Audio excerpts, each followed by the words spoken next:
നമ്മളെല്ലാവരും ജീവിതത്തിൽ ഭയപ്പെടുന്ന ഒരു വാക്കാണ് സിഹർ എന്നുള്ളത്. പല ആളുകളെ പറ്റി നമ്മൾ കേട്ടിട്ടുണ്ട്, അവനിക്ക് സിഹർ ഏറ്റതാണ്, അവനിക്ക് സിഹർ ചെയ്യപ്പെട്ടിട്ടുണ്ട് എന്ന്. ഒരാൾക്ക് സിഹർ ബാധിച്ചിട്ടുണ്ട് എന്ന് 7 ലക്ഷണങ്ങൾ കൊണ്ട് നമുക്ക് അറിയുവാൻ സാധിക്കും. ഏതൊക്കെയാണ് ആ ലക്ഷണങ്ങൾ? വിശദമായി നമുക്ക് കേൾക്കാം.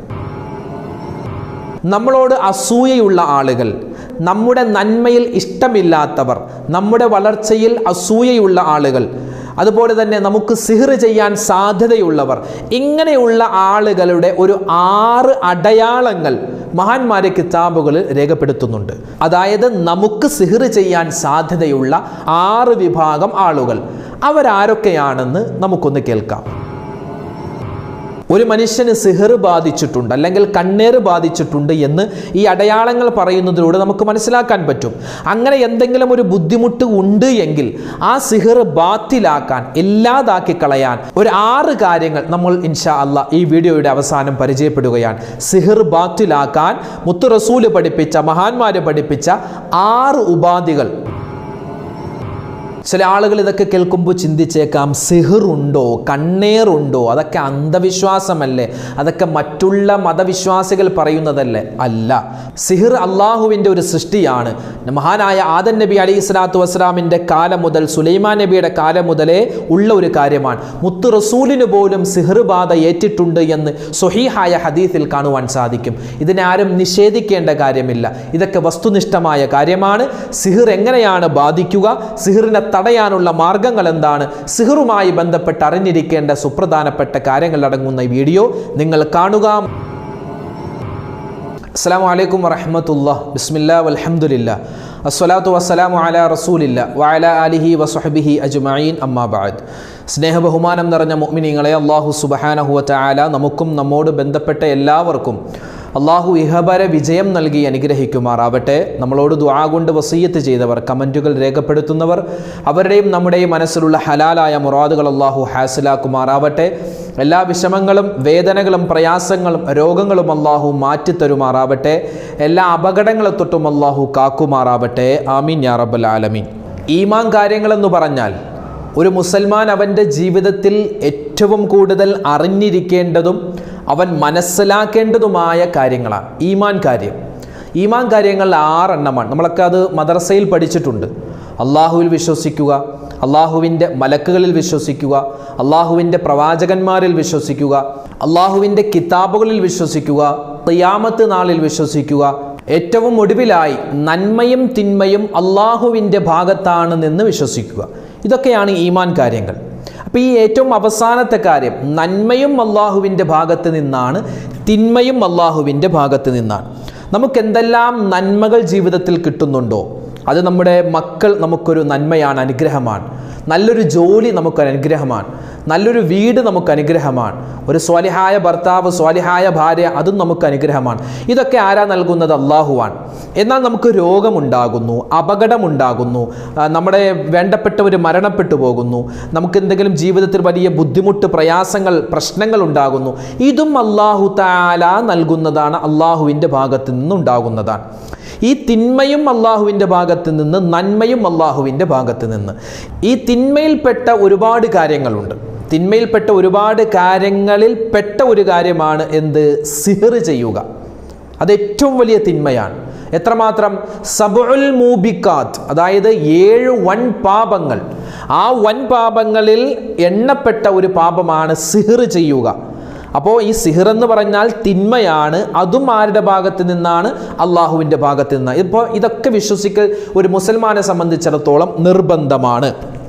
സിഹർ, അതാണ് നമ്മൾ ഇന്ന് പറയുന്ന വിഷയം.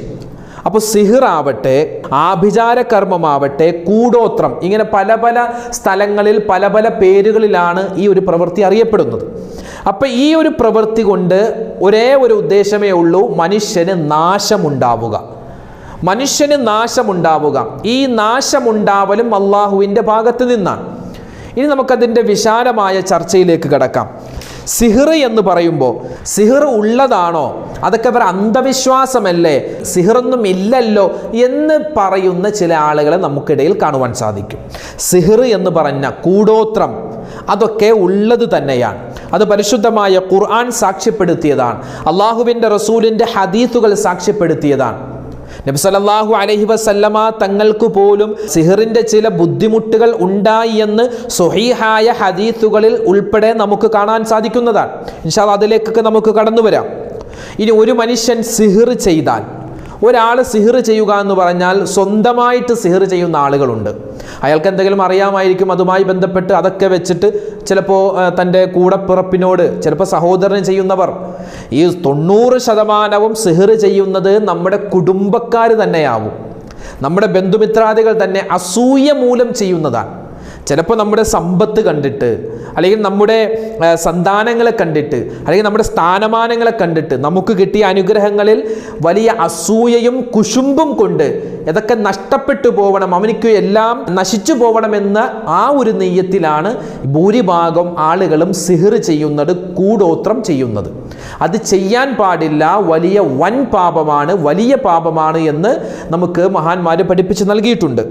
ചില ആളുകൾ ശരീരത്തിൽ സിഹിർ ചെയ്യുന്നവരുണ്ട്, കച്ചവട സ്ഥാപനങ്ങളിൽ സിഹിർ ചെയ്യുന്നവരുണ്ട്, നമ്മുടെ വീടിന് സിഹിർ ചെയ്യുന്നവരുണ്ട്, അതുപോലെ നമ്മുടെ വാഹനത്തിന്, നമ്മുടെ മക്കളിൽ, നമ്മുടെ സമ്പത്തിലൊക്കെ സിഹിർ ചെയ്യുന്ന ആളുകളുണ്ട്. സിഹിർ ചെയ്താൽ അത് ബാധിക്കുമോ? അത് ബാധിക്കും. കാരണം അത് അല്ലാഹു തആല മനുഷ്യന് കൊടുത്തിട്ടുള്ള ഒരു വലിയ പരീക്ഷണമാണ് ഈ സിഹിർ എന്നുള്ളത്. അതിൻ്റെ സിഹിറിൻ്റെ വലിയ ചരിത്രമൊക്കെ ഉണ്ട്. ആരാണ് ആദ്യം സിഹിർ ചെയ്തത്, സിഹിർ എങ്ങനെയാണ് ലോകത്തുണ്ടായത്, അതൊക്കെ ഒരു വിശാലമായ ചർച്ചയാണ്. അങ്ങോട്ട് നമ്മൾ കടക്കുന്നില്ല. മറ്റൊരു വീഡിയോയിൽ ഇൻഷാ അല്ലാഹ് നമുക്ക് സവിസ്തരം അതൊക്കെ പറയാവുന്നതാണ്.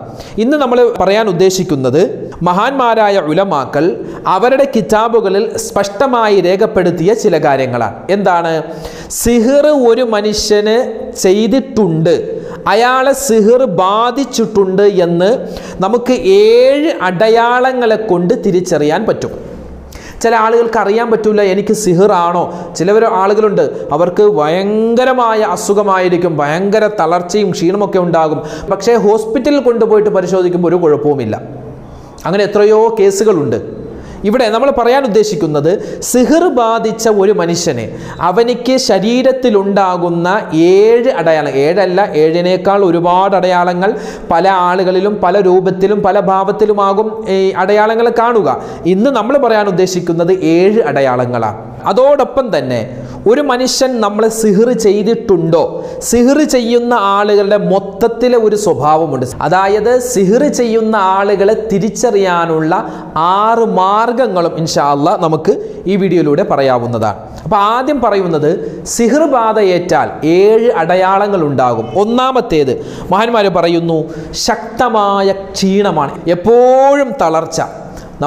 നമ്മുടെ ബ്ലഡ് പരിശോധിക്കുന്നു, നമ്മുടെ മൂത്രം പരിശോധിക്കുന്നു, നമ്മുടെ ശരീരത്തിൽ സ്കാൻ ചെയ്യുന്നു, മറ്റു പരിശോധനകൾ ചെയ്യുന്നു, ഒരു ടെസ്റ്റിലും ഒരു കുഴപ്പവുമില്ല, എല്ലാം നോർമലാണ്. പക്ഷേ എപ്പോഴും ക്ഷീണമാണ്, എപ്പോഴും തളർച്ചയാണ്, എപ്പോഴും ഉറങ്ങണം കിടക്കണം എന്നുള്ള ഒരു ചിന്ത. ഇതെന്തിൻ്റെ അടയാളമാണ്? സിഹിർ ബാധിച്ചിട്ടുണ്ട് എന്നതിൻ്റെ അടയാളമാണ് മഹാന്മാർ പറയുന്നു. രണ്ടാമത്തേതോ, എപ്പോഴും ഒറ്റയ്ക്കിരിക്കണം എന്നുള്ള ചിന്തയാണ്.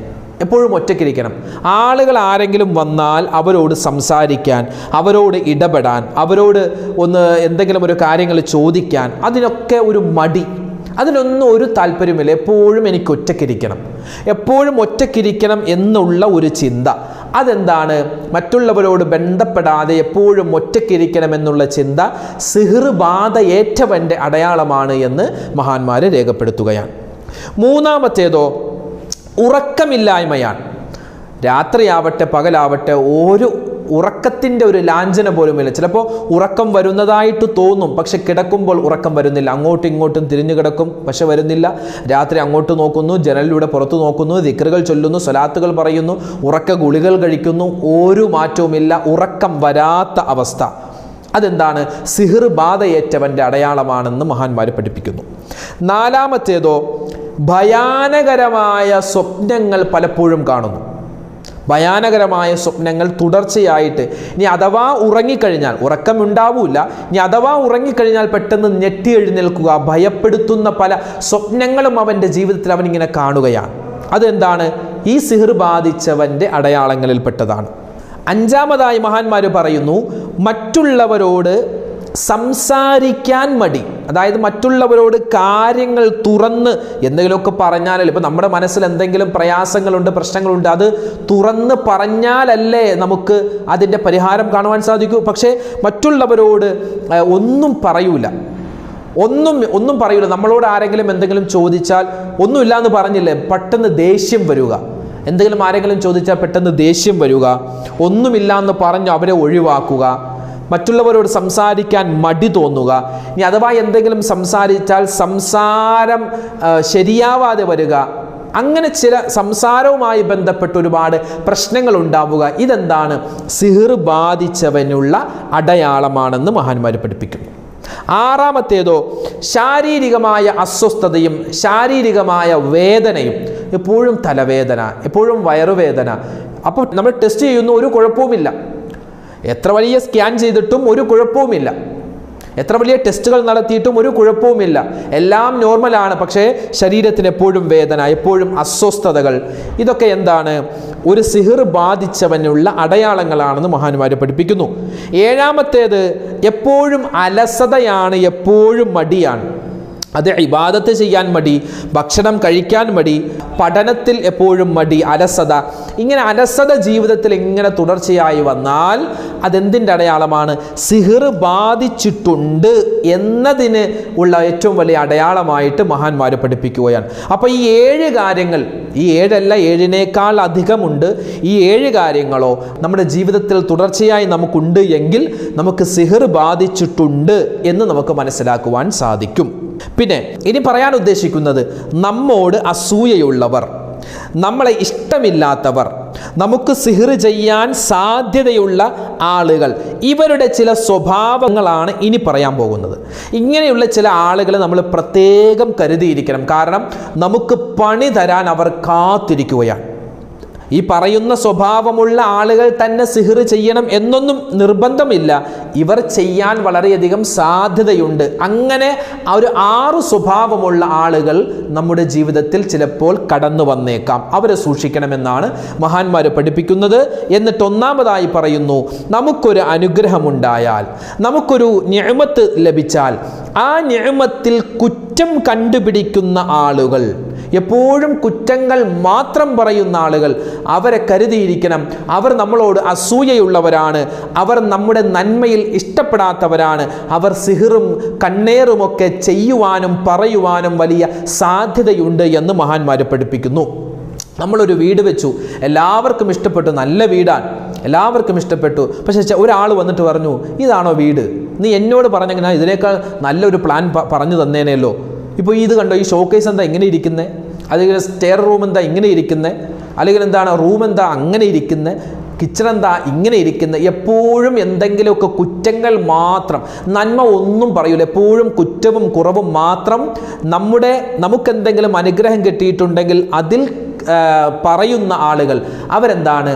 സിഹിർ ചെയ്യാൻ വളരെയധികം സാധ്യതയുള്ള ആളുകളാണെന്ന് നമ്മൾ മനസ്സിലാക്കുക. ചില ആളുകളുണ്ട്, നമ്മൾ ഉണർത്തുന്ന ആളുകളുണ്ട്, എടാ ഇതിങ്ങനെ അല്ലായിരുന്നു, അങ്ങനെയായിരുന്നു വേണ്ടത്. അതല്ല, ഇത് എപ്പോൾ നമ്മളെ കണ്ടാലും എപ്പോൾ നമ്മളോട് സംസാരിച്ചാലും നമ്മുടെ നന്മയിൽ അസൂയ കൊണ്ട് എപ്പോഴും കുറ്റങ്ങൾ മാത്രം പറയുന്ന ആളുകൾ, അവരെ സൂക്ഷിക്കേണ്ടതാണ്.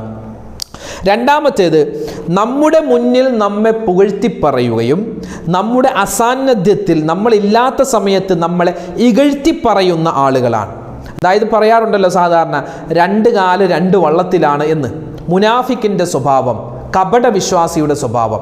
അതായത് നമ്മുടെ സാന്നിധ്യത്തിൽ നമ്മെ പുകഴ്ത്തുകയും നമ്മളില്ലാത്ത സമയത്ത് നമ്മളെ ഇകഴ്ത്തി പറയുന്ന ആളുകൾ. ഇപ്പം നമ്മുടെ ജോലിയെ സംബന്ധിച്ചിടത്തോളം, നിൻ്റെ ജോലി നല്ല ജോലിയാട്ടോ, ഈ ജോലി എനിക്ക് കിട്ടിയെങ്കിൽ ഞാൻ ചെയ്തേനെ എന്ന് പറഞ്ഞിട്ട് നമ്മളില്ലാത്ത സമയത്ത് അവൻ ചെയ്യുന്ന ജോലി ഒരു വകക്ക് കൊള്ളൂല. അല്ലെങ്കിൽ നമ്മളൊരു വാഹനം എടുത്തു, നല്ല വാഹനമാണ്, നല്ല കാറാണ്, നല്ല എനിക്ക് ഇഷ്ടപ്പെട്ടു, നല്ല മൈലേജൊക്കെ ഉള്ള നല്ല ഒതുങ്ങിയ കാറാണ്. നമ്മളോട് അങ്ങനെ പറഞ്ഞ് നമ്മളില്ലാത്ത സമയത്ത് അവൻ എടുത്തിരിക്കുന്ന കാർ കണ്ടു, ഒട്ടും മൈലേജുമില്ല, കാണാനൊരു ചൊറുക്കുമില്ല, എന്തിനു കൊള്ളാം എന്ന് പറയുന്ന ആളുകൾ. അപ്പോൾ നമ്മുടെ സാന്നിധ്യത്തിൽ നമ്മെ പുകഴ്ത്തി പറയുന്നു, നമ്മുടെ കാര്യങ്ങളെപ്പറ്റി നല്ലത് പറയുന്നു, നമ്മളില്ലാത്ത സമയത്ത് നമ്മളെ ഇകഴ്ത്തി പറയുന്ന ആളുകളാണ്. മൂന്നാമത്തേത്, എല്ലാ കാര്യങ്ങളും ചികഞ്ഞ് അന്വേഷിക്കുന്നവരാണ്. ഏറ്റവും മോശപ്പെട്ട സ്വഭാവം, ഏറ്റവും മോശപ്പെട്ട സ്വഭാവം. നമ്മൾക്ക് വലിയ പണി തരാൻ ഉദ്ദേശിക്കുന്നവരുടെ ഏറ്റവും വലിയ അറിഞ്ഞിരിക്കേണ്ട ഒരു സ്വഭാവമാണ് എല്ലാം ചികഞ്ഞ് അന്വേഷിക്കുന്നു. നമ്മളൊരു സ്ഥലത്ത് പോവുകയാണ്. അപ്പോൾ ഒരാൾ വന്ന് ചോദിച്ചു, എങ്ങോട്ട് പോകുന്നു? ഞാൻ പറഞ്ഞു, ഞാൻ തിരുവനന്തപുരത്ത് വരെ പോവുകയാണ്. അപ്പോൾ ഒരു സാമാന്യ ബോധ്യമുള്ള ആളുകൾ ചിലപ്പോൾ ഒന്നുകൂടി ചോദിക്കും, അവിടെ എന്താ എന്തെങ്കിലും പരിപാടി ഉണ്ടോ? ഒരു പ്രസംഗമുണ്ട്, അല്ലെങ്കിൽ ഒരു ക്ലാസ് ഉണ്ട്, അല്ലെങ്കിൽ ഒരു കൂട്ടുകാരൻ്റെ കല്യാണമുണ്ട്, അത്രയേ ഉള്ളൂ, ബസ്. നമ്മൾ അത് ചോദിച്ച് നമ്മൾ അറിഞ്ഞ് നമ്മൾ പോയി. ചില ആളുകൾ ചോദിക്കും, എവിടെ പോകുന്നു? തിരുവനന്തപുരത്ത് പോകുന്നു. തിരുവനന്തപുരത്ത് എവിടെയാണ്? എന്തിനാ പോകുന്നത്? ആരുടെ കൂടെയാണ് പോകുന്നത്? നിങ്ങൾ ഒറ്റക്കാണോ പോകുന്നത്? അതുപോലെ തന്നെ എപ്പോഴാണ് തിരിച്ചു വരുന്നത്? ആരൊക്കെ ഉണ്ടാകും കൂടെ? അവിടെ എത്ര ദിവസം താമസിക്കും? അവിടെ ചെന്നാൽ ആരുടെ വീട്ടിലാണ് കിടക്കുന്നത്? ഇങ്ങനെ ചികഞ്ഞ് അന്വേഷിക്കുന്ന ആളുകൾ അവർ വലിയ അസൂയയുള്ള ആളുകളാണ്. നമ്മളിൽ ഒരു ഖൈറും ഒരു നന്മയും ആഗ്രഹിക്കാത്ത ആളുകളാണ്. സിഹ്ർ ചെയ്യാൻ, കൂടോത്രം ചെയ്യാൻ വലിയ സാധ്യതയുള്ള ആളുകളാണ്. കാര്യങ്ങൾ ചികഞ്ഞ് അന്വേഷിക്കുക, കുഴിച്ചു നോക്കുക എന്ന് പറയൂലേ, അങ്ങനെയുള്ള ആളുകൾ. അവരെ സൂക്ഷിച്ചിരിക്കണമെന്ന് മഹാന്മാർ നമ്മെ പഠിപ്പിക്കുകയാണ്. നാലാമത്തേതോ, നമ്മളെ തെറ്റ് ചെയ്യാൻ പ്രേരിപ്പിക്കുന്ന ആളുകൾ. തെറ്റ് ചെയ്യാൻ പ്രേരിപ്പിക്കുക മാത്രമല്ല, തെറ്റ് ചെയ്യാൻ നമ്മളെ സപ്പോർട്ട് ചെയ്യുന്നതോടൊപ്പം തന്നെ തെറ്റ് ചെയ്തു കഴിഞ്ഞാൽ അതിനൊരു കുഴപ്പവുമില്ല എന്ന് നമ്മെ ബോധ്യപ്പെടുത്തുന്ന ആളുകളാണ്. ചിലപ്പോൾ കുടിക്കുക, ഇതിപ്പോൾ എത്രയോ ആളുകൾ കുടിക്കുന്നു, ഇതൊന്നും ഒരു കുഴപ്പമില്ല, കാര്യമില്ല, ഇതൊന്നും ഇപ്പോൾ എല്ലാവരും ഇത് ചെയ്യുന്നുണ്ട്, അതുകൊണ്ട് നീയും കുടിച്ചോ എന്ന് പറയുന്നവർ. അല്ലെങ്കിൽ ഒരു കുറച്ച് പൈസയല്ലേ നമ്മൾ എടുത്തിട്ടുള്ളൂ, അതിപ്പോൾ നമുക്ക് തിരിച്ചു വെച്ചാൽ മതിയല്ലോ, പിന്നീടാണെങ്കിലും വെച്ചാൽ മതിയല്ലോ, അതൊന്നും ഇപ്പോൾ കുഴപ്പമില്ല, അതൊക്കെ ഇപ്പോൾ സാധാരണ. അതായത് നമ്മളൊരു തെറ്റിനെ ന്യായീകരിച്ചുകൊണ്ട് നമ്മെ സപ്പോർട്ട് ചെയ്യുന്ന ആളുകൾ, അവർ ഒരിക്കലും നമ്മുടെ നന്മയല്ല ഉദ്ദേശിക്കുന്നത്, തിന്മയാണ്. അങ്ങനെയുള്ള ആളുകളെ കരുതിയിരിക്കണം. അഞ്ചാമതായി പറയുന്നു, നമ്മളെ പ്രയാസത്തിൽ നമ്മളെ കൈയൊഴിയുന്ന ആളുകളാണ്. സാമ്പത്തികമായൊരു പ്രയാസം നമുക്ക് വന്നു, നമുക്കൊരു രോഗം വന്നു, നമുക്കൊരു ആവശ്യം വന്നു, ഈ സമയത്തൊക്കെ നമ്മളെ പതിയെ കൈയൊഴിഞ്ഞു പോകുന്ന ആളുകൾ, അവർ നമുക്ക് പണി തരുന്ന ആളുകളാണ്. അവരെ ഒന്ന് സൂക്ഷിച്ചിരിക്കണമെന്ന് മഹാന്മാർ പഠിപ്പിക്കുന്നു. ആറാമത്തേത്, നമ്മളെ ആവശ്യത്തിലധികം ഇങ്ങനെ പുകഴ്ത്തുന്നു. എപ്പോഴും കണ്ടാലും ഇങ്ങനെ പുകഴ്ത്തുന്നു, എപ്പോൾ കണ്ടാലും ഇങ്ങനെ, ഓ നിന്റെ വീട് എന്തൊരു വലിയ വീടാണ്, ഓ നിന്റെ വണ്ടി ഉണ്ടല്ലോ, ആ വണ്ടി, ആ ഒരു വാഹനം, ആ ഒരു കാറ് കിട്ടിയിരുന്നെങ്കിൽ എനിക്കും വലിയ സൗകര്യമായേനെ. അങ്ങനെ നമ്മെപ്പറ്റി എന്തുണ്ടോ അതൊക്കെ എപ്പോൾ കണ്ടാലും ഇങ്ങനെ പുകഴ്ത്തി പറയുന്നു. ആവശ്യത്തിന് പുകഴ്ത്തൽ നല്ലതാണ്, പക്ഷേ ഈ അനാവശ്യമായ പുകഴ്ത്തലുകൾ എപ്പോഴും ഇങ്ങനെ പറയുന്നു. അവർ നമുക്ക് പണി തരുന്ന ആളുകളാണ്, അവരെ നമ്മുടെ നന്മ ആഗ്രഹിക്കുന്നവരല്ല. ഈ 6 വിഭാഗം ആളുകളെ സൂക്ഷിച്ചിരിക്കണം. അവരോട് കൂടുതൽ കൂട്ടുകൂടാൻ പാടില്ല എന്ന് മഹാന്മാർ അവസാനം എഴുതി വെക്കുകയാണ്. ഈ പറയപ്പെട്ടിട്ടുള്ള 6 സ്വഭാവമുള്ള ആളുകൾ ഇവർ തന്നെ സിഹ്ർ ചെയ്യണം, ഇവർ തന്നെ കൂടോത്രം ചെയ്യണമെന്ന് നിർബന്ധമൊന്നുമില്ല. ഇങ്ങനെയുള്ള സ്വഭാവമുള്ള ആളുകളും ചെയ്യാൻ സാധ്യതയുണ്ട്. ഇതല്ലാത്ത ഈ സ്വഭാവമൊന്നുമില്ല, നമ്മളോടൊന്നും ചോദിക്കില്ല, നമ്മളോടൊരു ബന്ധവുമില്ല, നമ്മളോട് സംസാരിക്കില്ല, പക്ഷേ നമ്മുടെ കാര്യങ്ങളെല്ലാം അറിയാം. അങ്ങനെയുള്ള ആളുകളുമുണ്ട്. സിഹ്ർ ചെയ്യുന്ന എത്രയോ ആളുകളുണ്ട് നമ്മളോട് അസൂയ വെച്ചിട്ട്, പക്ഷെ ഒന്നും തുറന്നു പറയില്ല.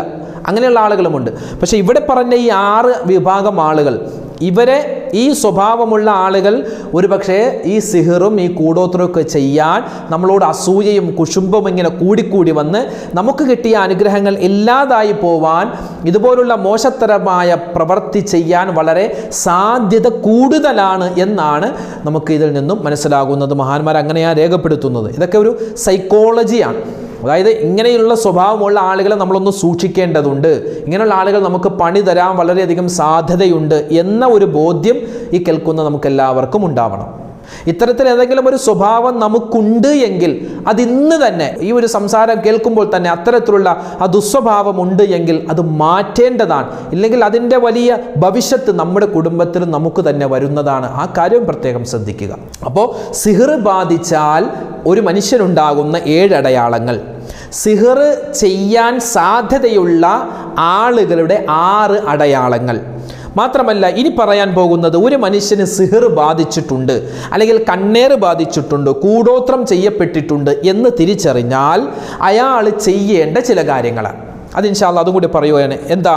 ഒന്നാമത്തേത്, എപ്പോഴും വുളു ഉണ്ടാവുക, എപ്പോഴും വുളു ഉള്ള ആളായിരിക്കുക.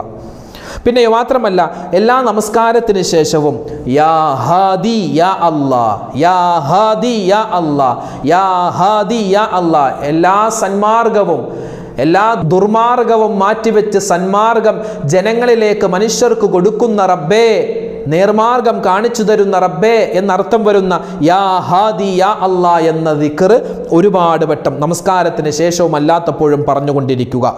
മാത്രമല്ല നബി സല്ലല്ലാഹു അലൈഹി വസല്ലമ തങ്ങൾക്ക് സിഹർ ബാധിച്ചിരുന്നു. അതൊരു വിശാലമായ ചരിത്രമാണ്, അങ്ങോട്ട് കിടക്കുന്നില്ല. ആ സിഹർ ബാധ ഏറ്റപ്പോൾ മഹാനായ മലക്ക് ജിബ്രീൽ അലൈഹിസ്സലാത്തു വസ്സലാം കടന്നു വന്ന് നബി തങ്ങൾക്ക് മന്ത്രിക്കാൻ വേണ്ടി പഠിപ്പിച്ചു കൊടുത്ത 2 സൂറത്താണ് സൂറത്തുൽ ഫലക്ക്, സൂറത്തുൻ നാസ്. ഏറ്റവും അവസാനത്തെ 2 സൂറത്തുകൾ സൂറത്തുൽ ഫലക്കും സൂറത്തുൻ നാസും. ആ 2 സൂറത്തുകൾ 41 പ്രാവശ്യം 41 ദിവസം തുടർച്ചയായി ഓതുക. 41 പ്രാവശ്യം 41 ദിവസം തുടർച്ചയായി സൂറത്തുൽ ഫലക്കും സൂറത്തുൻ നാസും ഓതി നമ്മൾ സ്വന്തമായി ശരീരത്തിൽ ഊതുകയോ മന്ത്രിച്ചൂതുകയോ അല്ലെങ്കിൽ കയ്യിലിങ്ങനെ ഊതിയിട്ട് നമ്മുടെ ശരീരത്ത് തടവുകയോ ചെയ്യുക.